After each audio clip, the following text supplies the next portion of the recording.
Pier Fortunato Sanfretta tenía 20 y tantos años y un trabajo que nadie envidiaba. Era guardia de seguridad privado en una zona rural del norte de Italia. Vigilaba casas grandes, villas aisladas, propiedades que pasaban meses vacías. Recorría caminos secundarios, respondía a avisos, revisaba portones, encendía una linterna y confirmaba que nada estuviera fuera de lugar. La mayoría de las noches no pasaba nada, y cuando algo pasaba, casi siempre tenía una explicación simple. Su mundo era concreto y limitado. Trabajo, familia, descanso, cumplir con el turno y volver a casa. Esa noche no hizo nada distinto. Recibió un aviso desde la central. Algo se movía afuera de una villa, y fue. La lluvia llevaba horas cayendo cuando llegó a la zona. No era tarde, pero la noche ya había ganado el bosque. Los árboles absorbían el sonido y los caminos de tierra parecían más largos de lo habitual. Apagó la radio. El motor quedó encendido unos segundos más y luego se detuvo. El silencio no llegó de golpe. Ya estaba ahí. Caminó despacio, con la linterna en la mano, bordeando la casa, y sintió algo extraño antes de ver nada. Una impresión corporal, la sensación de haber llegado tarde a un lugar donde algo ya estaba ocurriendo. Entonces, la vio. Una luz blanca, suspendida detrás de la casa, a baja altura. No iluminaba el suelo ni proyectaba sombras. No tenía un centro definido. Parecía una ausencia con brillo. Sintió miedo, pero todavía podía moverse. Dio un paso atrás. El siguiente no ocurrió. La respiración se volvió corta. El pulso empezó a golpearle en el cuello. Y entonces, algo más comenzó a definirse. Al principio no fueron figuras completas. Fueron volúmenes, presencias que ocupaban espacio sin terminar de tomar forma. Como si el lugar se estuviera llenando de algo que no necesitaba bordes claros. Después, lentamente, quedaron definidos. Eran altos, mucho más que una persona. No estaban encorvados ni rígidos, estaban erguidos, estables, como si la postura no fuera una decisión, sino una condición natural. La superficie de sus cuerpos no reflejaba la luz, la absorbía. La piel era opaca, sin rasgos innecesarios. No vio pelo, no vio orejas. Donde debería haber detalles, había continuidad. La cabeza era grande, cerrada, sin transición clara con el cuello. Los ojos eran oscuros. No brillaban, no se movían, simplemente estaban. Sanfretta intentó gritar. La intención nació clara, urgente, pero el sonido nunca llegó. El miedo cambió de forma. Entonces, algo se introdujo en su mente. No fue una voz. No temas. No fue una sugerencia ni un intento de tranquilizarlo. Fue una orden breve, autoritaria, emitida con la frialdad de algo que no considera la posibilidad de desobediencia. El efecto fue inmediato. No se calmó. El miedo no desapareció. Simplemente dejó de escalar. No somos lo que ustedes creen. No fue una frase pronunciada. Fue un límite trazado. Una línea que separaba sin explicar.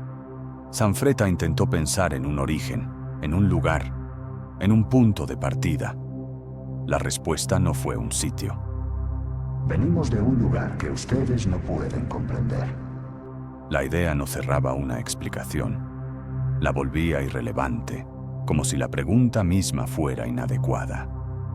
Mientras esa certeza se asentaba, las figuras no se movieron ni cambiaron de postura. No hicieron nada, y aún así, la presión siguió creciendo. Ustedes son una especie temporal. No hubo tono, énfasis ni intención visible. Era una afirmación que no parecía dirigida a él como individuo, sino a algo más amplio, más abstracto. Temporal no como ahora o pronto, sino como condición. Sintió que algo interno se desplazaba. La idea de permanencia se aflojó, como si nunca hubiera estado bien fijada. La tierra no les pertenece. No sonó a amenaza ni a conquista.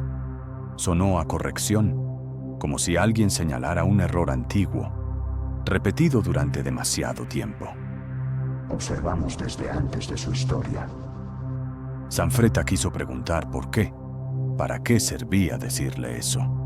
¿Qué se suponía que debía hacer con esa información? La respuesta llegó antes de que la pregunta se completara. No necesitas comprenderlo todo. Junto a eso, apareció otra certeza incómoda. Parte de lo que estaba ocurriendo no iba a permanecer accesible. Algunos fragmentos regresarían alterados.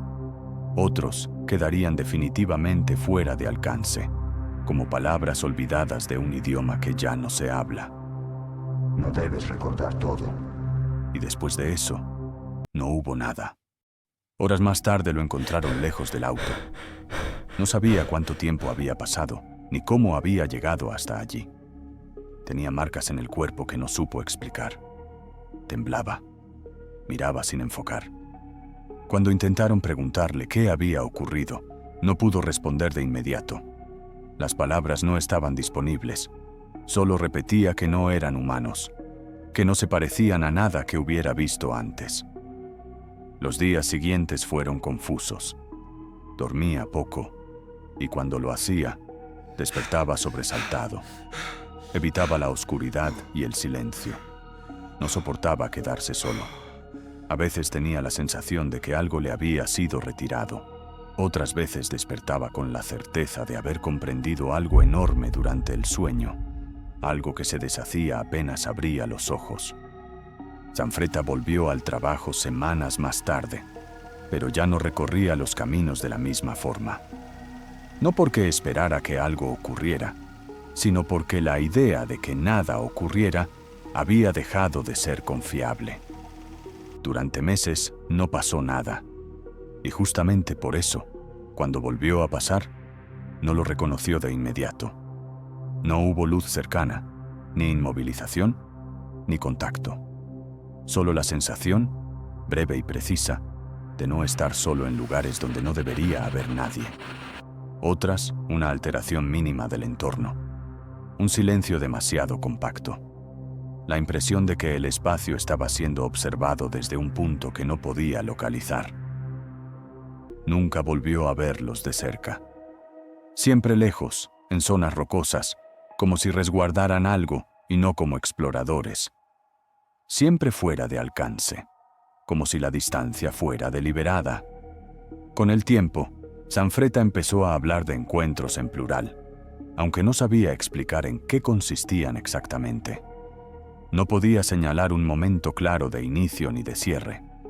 Solo sabía que había noches en las que algo estaba presente y otras en las que no. Durante las regresiones hipnóticas surgieron fragmentos que no coincidían con lo que recordaba despierto. Había lapsos de tiempo que no lograba reconstruir, desplazamientos sin trayecto, momentos en los que estaba seguro de haber estado en un lugar sin recordar cómo había llegado. Algunos recuerdos emergidos en regresión sugerían que los seres no se manifestaban siempre de la misma manera, no porque cambiaran, sino porque la percepción humana no lograba fijarlos del todo, como si solo ciertos ángulos y ciertos momentos permitieran que fueran registrados. Con los años, el caso dejó de ser una historia sobre un encuentro y pasó a ser algo más difícil de aceptar.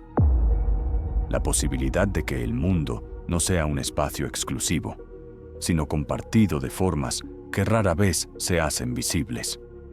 Quizás lo inquietante no fue haberlos visto una vez, sino haber entendido, demasiado tarde, que no era necesario verlos para que estuvieran, y que aquella noche, en el norte de Italia, no ocurrió una visita, sino una coincidencia.